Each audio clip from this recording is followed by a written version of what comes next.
Have a little talk. I decided to go ahead and get this video done not too long after I got home. Took a shower, got an hour nap, and I'm good to go. Got my notes, so I'll move it along. This is my little recap of the Tunnel Hill, the inaugural Tunnel Hill 5100. It looks like Vienna, but I was corrected by a couple people. Vienna, Illinois, which is like halfway between Marion and Paducah. I think that would give you a good geographic sense there. Southern Illinois. And this is a section, I think altogether it's 50 some miles of converted rails to trails. Finely crushed limestone, and it really was. I was expecting like gravel. It wasn't at all. Great place to bike. The most grade is 2%. There's a big long tunnel that at one point collapsed some of it, so I can't tell you how long the tunnel was. It was right before I dropped, I went through that tunnel. The way the course worked was you started here at Vienna, and you went south 13 miles to the Wetlands Visitor Center, which is beautiful, but I just didn't have time to stay. And then you come back, and there was one aid station there and a little one at the wetlands. And then you come back to Vienna to the start-finish, and then now you've done 26 miles, so now you have less to do. So you go out 12, actually you go out 10 to the aid station right after Tunnel Hill, the tunnel, and 2 more miles out, turn around, come back. Now you so now you have, did I figure that out right? Anyway, so then you have like 12 miles to go, and something like that.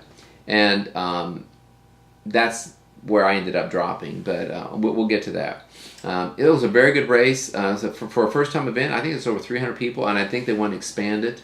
It could handle a ton. By the way, the winner was Tracy Falbo, who did it in 14-something. I mean, amazing time. So it's very, very level.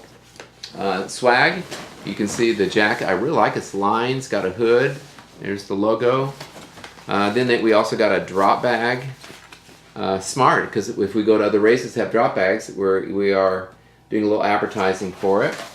And then here's a nice hat. It says Vienna, not Vienna, Trail. And then you could have nothing or nickname or whatever on the side. So some genuine nice swag. The weather turned out to be beautiful. It was supposed to be cloudy. It was like in the 20s, low 20s I think when the race started, but it didn't feel bad. I was a little overdressed as normal, but the sun came out for a lot of until mid-afternoon. We had sun a lot of the time. With that a breeze, you're going through on what the railroad used to go through, obviously. And so there were some exposed places, but for the most part, they cut through, through hills and all the rest. So you were kind of sheltered most of the time. Just flat, flat, flat. I mean, that was a place. If you ever want to do, if you're a good runner, I'm not in that class, but if you're an ultra runner and you want to get your first under 24 or under 20, this is the place to do it. I am telling you, or whatever equivalent time for a 50 mile. I don't see what the winner of the 50 mile was. So what happened? I went, my plan was to kind of push myself. I just recently started running, and what I mainly have been doing is like run 1, walk 2 or 3 or 4, just to kind of ease into it. And it hasn't hurt. So, but I thought I'm just going to push myself. Let's see what I got. Okay.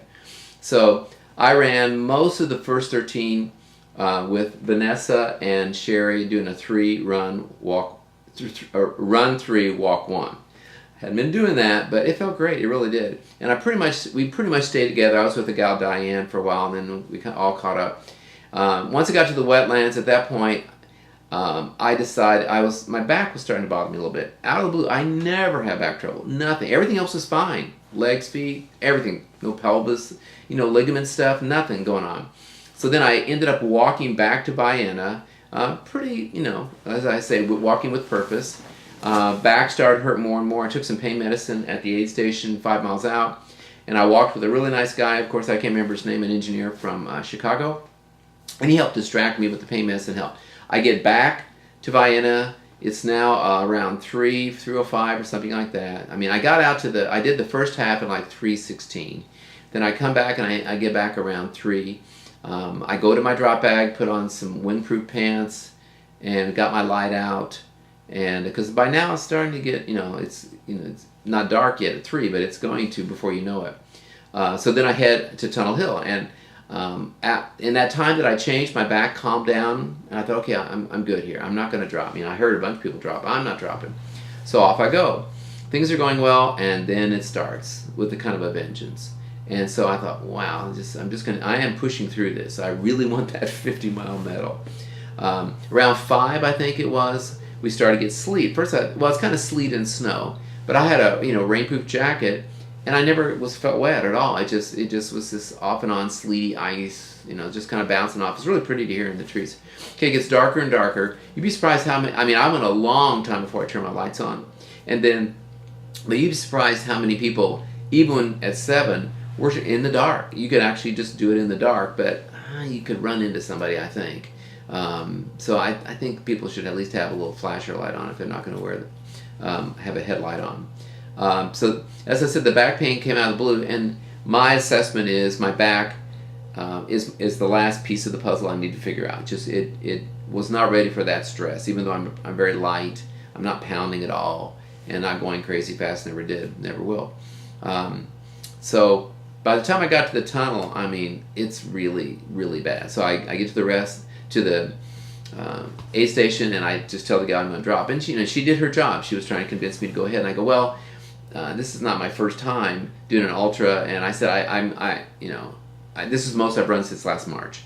And so I just told her briefly, I was in a wreck, and I'm very satisfied with getting 36 miles. So I sat with the guy who turned out to be a doctor, and we talked. And, so I ended up going back. And I did drop. There was crazy amounts of hours left, because I could have. You have 30 hours for the 50 or 100, but it just, as I say, is not cost effective. So I decided to not do that. So then I got in my car, warmed it up, and then we have a really nice, Susie's got a really nice down to 0 sleeping bag. It's not 0 for her, but for me, I was toasty. So I slept. I think I finally got in there about 8 o'clock, and I think I woke up at 2, and if I'd known the McDonald's down the road was 24 hours, I might have gotten up, but if I had, I would have had to stop somewhere and take a nap. So instead, I waited till like 4:30. I woke up again, and switched shoes and headed on down there. Ate a big breakfast. By 5, I'm on the road back, and so saw some deer. This time, both going and coming, instead of going I-65, 64, I went, I think my father-in-law suggested, I went 50 and got 69, which I had not done, down to above Evansville and then over.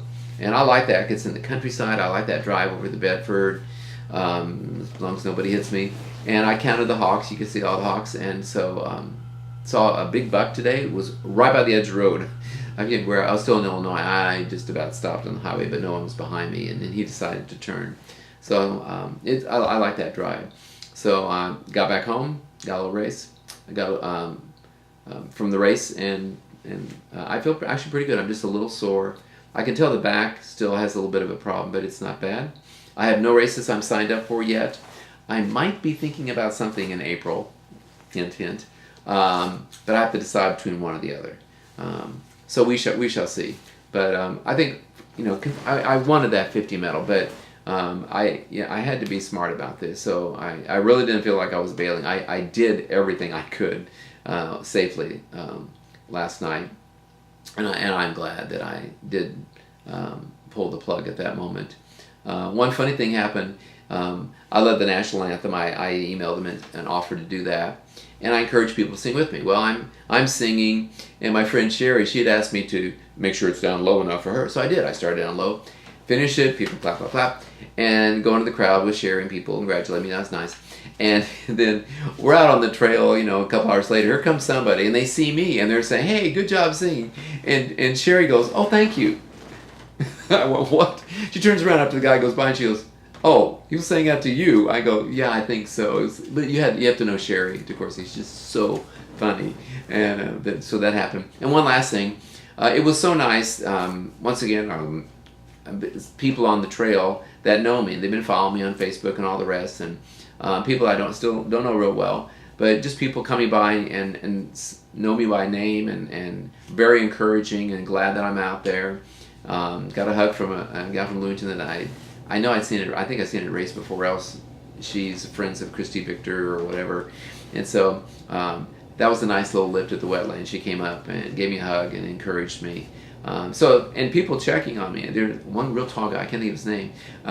Each time he saw me, he's like, "Hey Charles, are you okay?" He wasn't just one of those things. Everybody goes, "Good job, good job." They say that a lot to the people at the end, who are at the tail end of a race. But anyway, but that's it's so nice. That's what I like about the ultra trail running community. They really care. They don't just know you; they care. And so if you're one of those people, I appreciate it. I got a lot of trail love, and I really appreciate it. I'm blessed among men. So I'm gonna start easing back into running, a little more easing, and we'll see what happens in April.